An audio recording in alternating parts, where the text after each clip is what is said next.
Olá pessoal, sou o Lei Soares.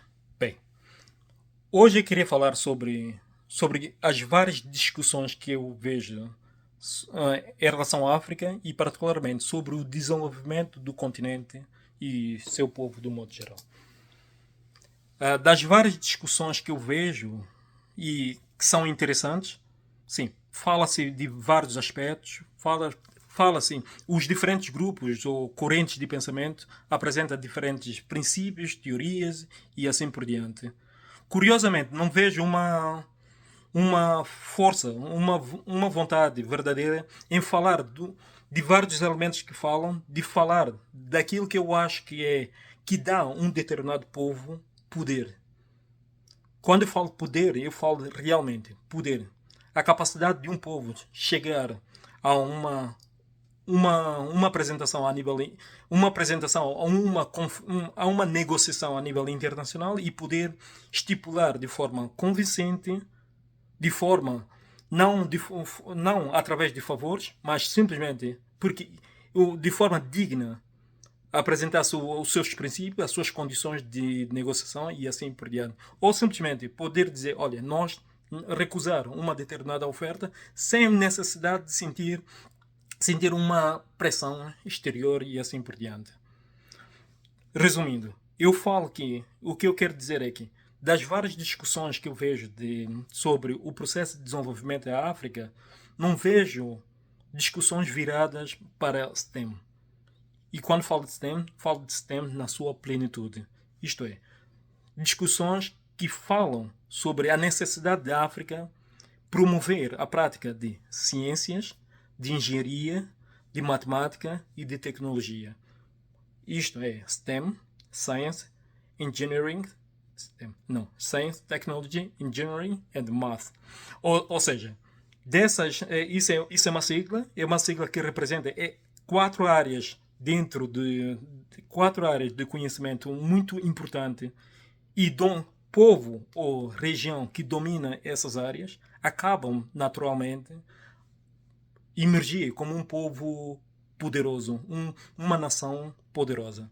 Mas antes de apresentar os motivos porque que me leva a trazer ou falar disso, primeiro vamos fazer uma visita muito rápida a nível da história da humanidade e ver os diferentes povos como que eles até hoje impressionam e porquê que esses povos impressionam. Primeiro, vamos começar com os egípcios. Mas outra vez, se a gente analisar hoje os vestígios ou as coisas deixadas por egípcios, o que na realidade mostra ou impressiona muitos cientistas e muita gente, não é propriamente as artes e por aí.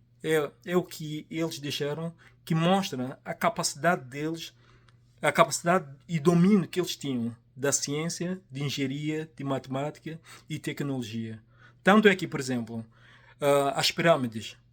Eu não estou certo se existe atualmente uma empresa, seja ela americana, chinesa, alemã, capaz de construir aquela estrutura. E quando eu digo não só construir com aquela precisão, com aquela qualidade, com aquele rigor.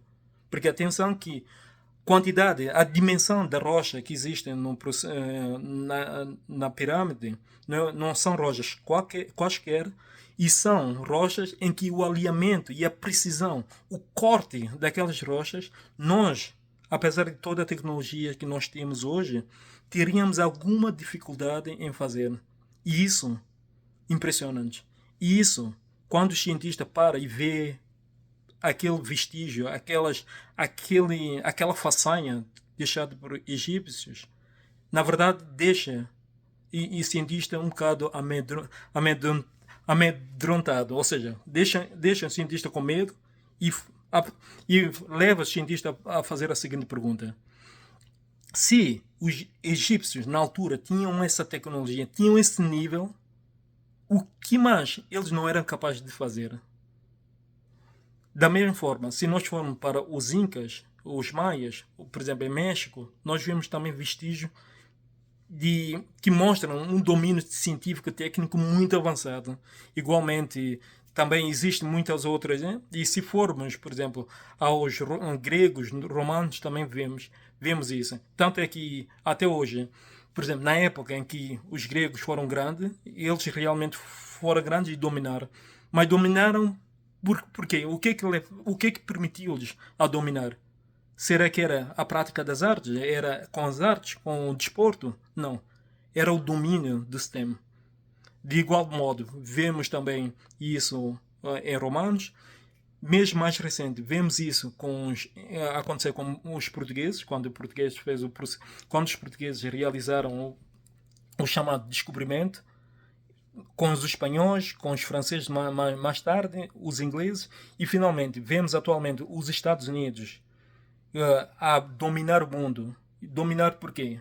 Porque têm o STEM, dominam STEM e grande. Não só dominam, como os Estados Unidos criou ou tem o chamado visto H-1B, que é um visto que é concedido, é um visto que permite os Estados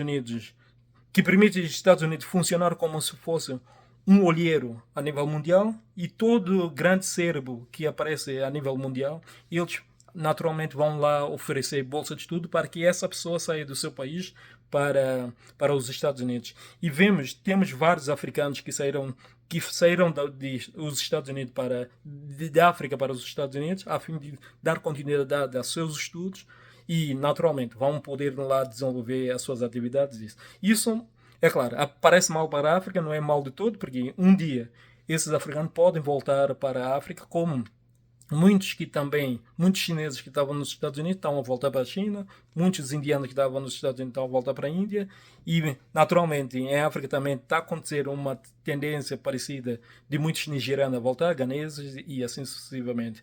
Ou seja, nós em África precisamos de forma aberta e falar de uma forma mais agressiva, a fim de massificar a prática e a normalização do STEM dentro do nosso continente. Atenção, não estou a dizer que em África não existe quem domine essas áreas. O que eu quero dizer é claro e único. O que eu quero dizer, o ponto que quero salientar é simples. É que em África, considerando a dimensão da nossa população, considerando o tamanho territorial, considerando os problemas que a África tem, então, quantidade de pessoas que dominam essas áreas em África é insignificante, é muito insignificante. Tanto é que vários projetos em África, quando são realizados, acaba por necessitar de pessoas quase maioritárias de fora. Por exemplo, vimos em Angola, organizou há uns anos o CAN. A pergunta é, foram os angolanos que construíram, foram os engenheiros angolanos que participaram nisto? Provavelmente não. Eu acredito que não. Não estou a dizer que os engenheiros angolanos sejam maus, não. O propósito não é esse. Não só o propósito, e a realidade não é essa. O que quero dizer é que a quantidade é muito suficiente. E já agora, aproveito para descartar também a opinião de um jovem angolano que esteve num programa de um jovem de São Tomé, Edmar Mac, em que ele dizia o seguinte: Angola tem, sim, químicos, mas o fósforo que é vendido em Angola vem do estrangeiro. Ou seja, ele queria dizer que, já que nós temos química em Angola, esses nossos químicos deviam ser responsáveis pela criação de nosso fósforo. É uma observação que parece lógica, parece fazer sentido, mas não. Mas outra vez, isso revela um erro grave da parte desse especialista. É alguém que domina a língua portuguesa, tem um bom domínio linguístico, mas do ponto de vista da realidade estatística, ele está redondamente errado. Ou seja, quantidade de químicos que existem em Angola para a quantidade de problemas de ponto de vista químico que Angola tem, esses profissionais que é muito insignificante, é poucos, muito, muito, muito pouco. Ou seja, só para falar, por exemplo, a Sonangol, trabalhando em pleno, vai precisar muita gente formada em química. A Aeroporto de Angola, trabalhando em pleno, vai precisar muita gente formada em química. E depois, os vários serviços de saúde funcionando em pleno, vai precisar muita gente formada em química. Depois, mesmo de ponto de vista alimentar, as várias cadeias de produção, se tiverem, olha, muita gente, ou seja, quantidade de problema que Angola tem, a quantidade de pessoas que existem formadas é muito pouca. Por isso, há necessidade de nós, do modo geral, no continente, os dirigentes, a classe empresarial, os responsáveis por mais diversas instituições terem noção dessa. É preciso nós investir muito, muito e de forma muito agressiva nessas áreas. Por exemplo, os chineses sabem disso tanto que eu soube, não sei até que ponto é verdade, porque não encontrei isso através de vídeos de brasileiros que foram à China, que salientam, dizem que TikTok da versão chinesa não apresenta os programas ou não tem feed igual que nós vemos, por exemplo, aqui no Ocidente. Ou seja, não é propriamente pessoal a dançar, pessoal a falar bem, a falar essas coisas que eu também assisto e não sei o quê. Mas não, eles lá procuram através de rede social promover certas práticas, certa cultura dentro da sua sociedade. E vemos vários vídeos da parte deles que procuram promover certo tipo de comportamento, certo tipo de prática dentro da realidade. Até mesmo que esse dado não esteja 100% correto, mas é verdade que eles, por exemplo, neste momento, estão na vanguarda do desenvolvimento em vários aspectos, desde por exemplo, do ponto de vista de sim, do transporte ferroviário, tanto é que a Inglaterra, neste momento, tem um processo de negociação com eles para que eles possam vir remodernizar o transporte ferroviário, ou seja, comboios, metros, isso dos ingleses. Os ingleses que inventaram, hoje em dia estão em negociação com a China para chineses virem fazer. Ou seja, os chineses avançaram tanto e estão a investir tanto nessas áreas que estão a crescer. E é claro, nós em África, neste momento, nós não podemos comparar diretamente com eles estão muito à frente e muitos outros países, mas é preciso nós termos ambição, termos consciência disso, termos ambição de ir lá chegar. Neste momento, é claro, a gente vai safar como a gente pode. Sim, se for para bater porta vizinho, vamos bater, vamos safar e isso. Mas temos que ter a missão e perceber o que realmente falta em nós, o que realmente falta, o que realmente nós precisamos para nós crescermos. Porque vejo dos mais variados debates que tocam no desenvolvimento africano, vejo, por exemplo, muitos debates virados para campo cultural, a necessidade de nós termos uma cultura em que possa nos facilitar identificarmos, ter a nossa autoestima e por aí. Vejo discussões que salientam a importância de valorização das línguas maternas.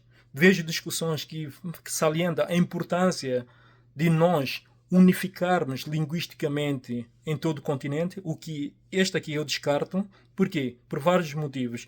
Primeiro é que, considerando o tamanho da África, unificar linguisticamente seria um processo descabido. Por quê? Porque existe dentro da língua uma teoria que diz para uma determinada língua, cada vez que você avança X quilômetro, essa língua modifica.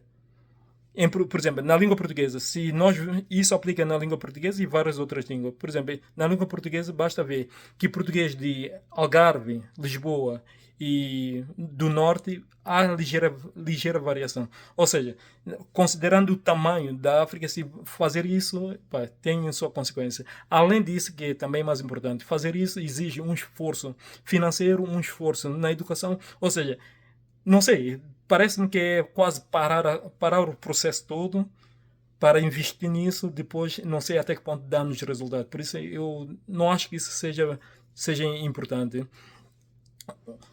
O que eu acho importante é que, considerando a nossa realidade, considerando o que temos, devemos ter a consciência da importância do STEM. Porque no final do dia todos os povos que dominaram esse planeta, dominou também o STEM. Todos os povos que cresceram nesse planeta, mais tarde, mais cedo, naquela época em que ele dominou, ele foi mais avançado em relação a outro povo nessas áreas. Por isso, o que eu acho é mais tarde ou mais cedo, nós em África precisamos de ter isso bem consciente. E quando eu falo de STEM, eu falo de STEM na sua plenitude. Não falo somente da tecnologia.